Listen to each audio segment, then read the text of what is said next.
Pharmacology में जो हम फर्स्ट पार्ट के जो वीडियो था उसमें हम लोगों ने some basic terms of pharmacology को देखा था, जो कि केडीटी के यूनिट 1 में चैप्टर 1 में दिया हुआ है। उसी के अकॉर्डिंग और भी कुछ टर्म्स हैं जिसको हम लोग सेकंड वीडियो है फर्स्ट चैप्टर का, उसको देख लेते हैं एक बार, ठीक है। उसके बाद से हम लोग ड्रग्स वगैरह आगे पढ़ेंगे, ठीक है। पहले कुछ और टर्म्स है जिसको देख लेते हैं। तो इसमें पहला टर्म्स मैं बता रहा हूँ जिसका नाम है बायोएबिलिटी, ठीक है। बायोएबिलिटी क्या होता है? तो ये होता है measurement of fraction of administered dose of a drug that reaches the systemic circulation in unchanged form, that is called bioavailability. कहने का मतलब हुआ कि जो हम ड्रग्स लेते हैं उसका जितना फ्रैक्शन हमारे ड्रग्स लेने के बाद सिस्टेमिक सर्कुलेशन में आता है, जितना रहता है, उसी को हम बायोएबिलिटी कहते हैं। समझने के तौर पे मानिए कि मैंने 500 mg का मैंने टैबलेट लिया, ठीक है। 500 mg का टैबलेट लिया और वो हमारे शरीर में सिस्टेमिक सर्कुलेशन में आते आते वो बच गया 50 mg का, ठीक है।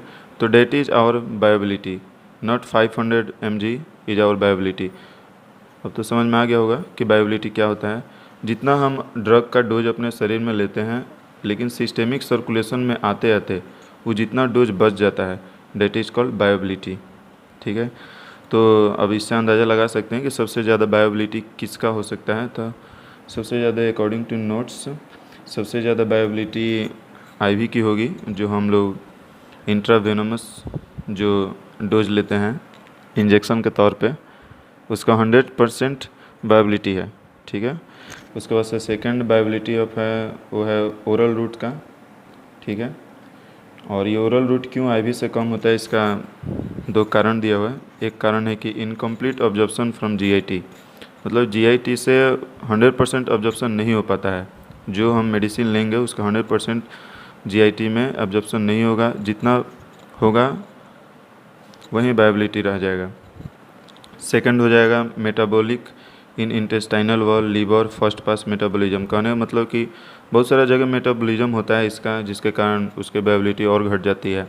जैसे कि डाइजेशन हुआ, उसके बाद से फिर ऑब्जर्प्शन के बाद से वो जाता है लीवर से पास करेगा, तो फिर ये सब करते करते जब उसकी बायोएबिलिटी होती है कम हो जाती है। इसलिए आईवी से ओरल रूट वाली ड्रग्स की बायोएबिलिटी कम हो जाती है, ठीक है। अब देख लेते हैं कि फर्स्ट पास मेटाबॉलिज्म क्या होता है। तो फर्स्ट पास मेटाबॉलिज्म को पेरिसिस्टेमिक मेटाबॉलिक भी कहते हैं, ठीक है। Metabolism of a drug during the passage from the site of absorption into the systemic circulation. Simple है कि साइट ऑफ जो ऑब्जर्प्शन है, ठीक है, वहाँ से सिस्टेमिक सर्कुलेशन तक जाने का, ठीक है, जो रास्ता है उसके बीच का जो रास्ता है उसी को बोलते हैं फर्स्ट पास मेटाबॉलिज्म, ठीक है। समझ में आ गया होगा। अब दूसरा देखते हैं टर्म्स।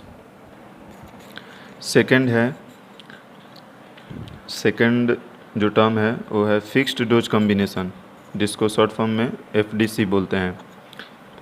ये क्या होता है कि ये फार्मास्यूटिकल जो कंपनी होती है वो प्रिपेयर करती है ड्रग्स, जो कि कंबाइन करके करती है। जैसे बहुत सारा केमिकल हैं जिसको एक मेडिसिन में बनाती है, उसी को फिक्स्ड डोज कॉम्बिनेशन बोलते हैं।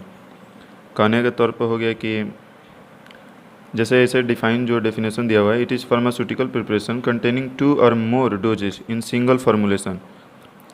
समझ में आ गया होगा इससे कि सिंगल फार्मूलेशन के अंतर्गत ही जितने सारे कॉम्बिनेशन करके एक मेडिसिन तैयार करती है उसी को एफडीसी बोलते हैं, फिक्स्ड डोज कॉम्बिनेशन बोलते हैं।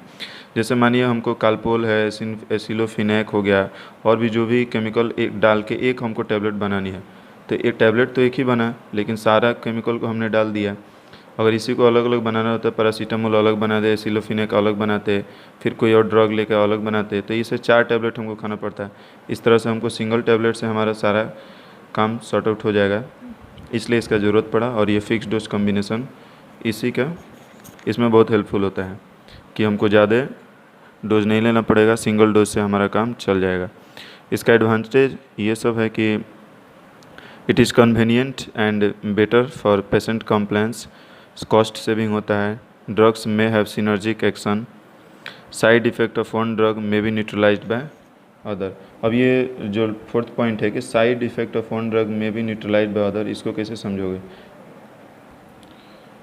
अब जो ड्रग का जो साइड इफ़ेक्ट था जो कि न्यूट्रलाइज हो जाता है दूसरे से, उसको समझते हैं यहाँ पे कि मानो हमने एग्जांपल के तौर पे डाइजीन है, ठीक है, डाइजीन सिरप पे तौर पे है, ठीक है, या फिर ग्लूसिल टैबलेट है या फिर सिरप कुछ भी ले लो, उसमें एक कंपाउंड है मैग्नीशियम हाइड्रोक्साइड और दूसरा कंपाउंड है एल्युमिनियम हाइड्रोक्साइड। तो मैग्नीशियम हाइड्रोक्साइड का काम है डायरिया को कंट्रोल करना, ठीक है, डायरिया कॉज करना। और एल्युमिनियम हाइड्रोक्साइड का काम नहीं है, वो कॉज करता है, कंस्टिपेशन क्रिएट करता है, ठीक है। So if given to the patient then GIT motility less affected. और ये दोनों कंबाइन करके दे देते हैं तो ये डायरिया हो गया, कॉन्स्टिपेशन हो गया, तो इंटरमीडिएट काम करेगा, दोनों बीच का काम करेगा। तो क्या हो गया, यहाँ पे दो ड्रग्स को मिलाने से हमारा एक यूजफुल ड्रग्स तैयार हो गया। सॉरी, दो कंपाउंड को मिलाने से हमारा एक यूजफुल ड्रग तैयार हो गया। अगर अलग अलग लेते तो इसमें काम करता है, किसी और में नहीं करता है। तो यहाँ पे सिंपल समझ लेते हैं कि फिक्स डोज कॉम्बिनेशन का यही सब काम है, ठीक है, इसमें ज़्यादा दिमाग नहीं लगाना है। आगे और भी कुछ टर्म्स हैं जो इम्पोर्टेंट है, उसको देख लेते हैं। सारे टर्म्स को देखने की ज़रूरत नहीं है, बाकी आप पढ़ भी सकते हैं, ठीक है। उसके बाद से हम लोग तुरंत शुरू करेंगे जो एक्चुअल जो ड्रग्स पढ़ने हैं, ठीक है, जैसे जीआईटी ड्रग्स हो गया, रेस्पिरेटरी का ड्रग्स हो गया, हार्मोनल ड्रग्स हो गए, वो सब सारे ड्रग्स हम लोग पढ़ेंगे, ठीक है। अभी टर्म्स चल रहे हैं तो ये टर्म्स को देख लेते हैं और एक आधो को। तो नेक्स्ट टर्म हम देखते हैं जो कि है, जिसको थेरेपेटिक इंडेक्स बोलते हैं, ठीक है। एक्चुअली ये थेरेपेटिक इंडेक्स होता क्या है, तो ये एक ऐसे ही इंडेक्स बताया गया है समझने के लिए, जो कि एक ड्रग कैसे काम करता है, ड्रग का कितना डोज होगा तो सेफ़ होगा, कितना डोज लेंगे तो एक्चुअल में बॉडी पे एक्ट करेगा या फिर किसी डिजीज़ पे एक्शन लेगा, और कितना डोज लेंगे तो हमारे बॉडी पे टॉक्सिक इफेक्ट शो करेगा। तो उसी को समझाने के लिए, बताने के लिए थेरेपेटिक इंडेक्स टर्म का इंट्रोड्यूस किया गया है, ठीक है। तो देखिए जैसे इन नोट्स में है कि ये लाइन से लेके इस लाइन तक, ठीक है, यहाँ से यहाँ तक, ठीक है, एक बार है, यहाँ से यहाँ तक एक बार है, और यहाँ से यहाँ तक एक बार है। तो यहाँ से यहाँ तक अगर कहने का मतलब 0 से लेकर 20 तक अगर कोई ड्रग का डोज लेते हैं, मतलब कि 20 mg तक ड्रग का डोज लेते हैं, तो उसमें नो एक्शन, यानी कि जो बॉडी का रिक्वायरमेंट है उससे कम डोज ले रहे हैं तो वो बॉडी पर कोई काम नहीं करेगा। उसके अगर 20 से 80 तक लेंगे तो यही होता है थेरेपेटिक इंडेक्स, इसमें ये बॉडी पे जो ड्रग लिए हैं वो काम करेगा, ठीक है। और ये एक साइड इफ़ेक्ट तो शो करेगा, but little side effect show करेगा, जिससे कोई हानि नहीं होगा, ठीक है। लेकिन इससे अगर डोज बढ़ा देंगे तो वो कोई काम नहीं करेगा, एक्चुअली एडवर्स इफ़ेक्ट शो करेगा, वो ड्रग्स अपना एडवर्स इफ़ेक्ट शो करेगा। ये समझ रहे हैं ना? बस इसमें ज़्यादा दिमाग नहीं लगाना, बस समझ मान लीजिए कि एक रेंज बना दिया गया है कि इस रेंज तक अगर कोई डोज लेंगे तो ये ऐसा काम करेगा ड्रग, और इससे बढ़ा दिया डोज तो ये थेरेपेटिक के काम करेगा, और इससे डोज बढ़ा दिए तो ये एडवर्स इफेक्ट शो करेगा। कहने का मतलब कि ये हमारे लिए अनडिजायरेबल हो जाएगा, अनएक्सेप्टेबल हो जाएगा, और ये एडवर्स इफेक्ट दिखाएगा बॉडी पे, ठीक है। तो थेरेपेटिक इंडेक्स यही है, होप आप लोग समझ गए होंगे, ठीक है। तो और कोई मेरे हिसाब से ऐसा कोई टॉप टर्म्स नहीं है जिसको आप पढ़ के नहीं समझ सकते हैं। मैंने इंपॉर्टेंट टर्म्स को डील कर दिया है।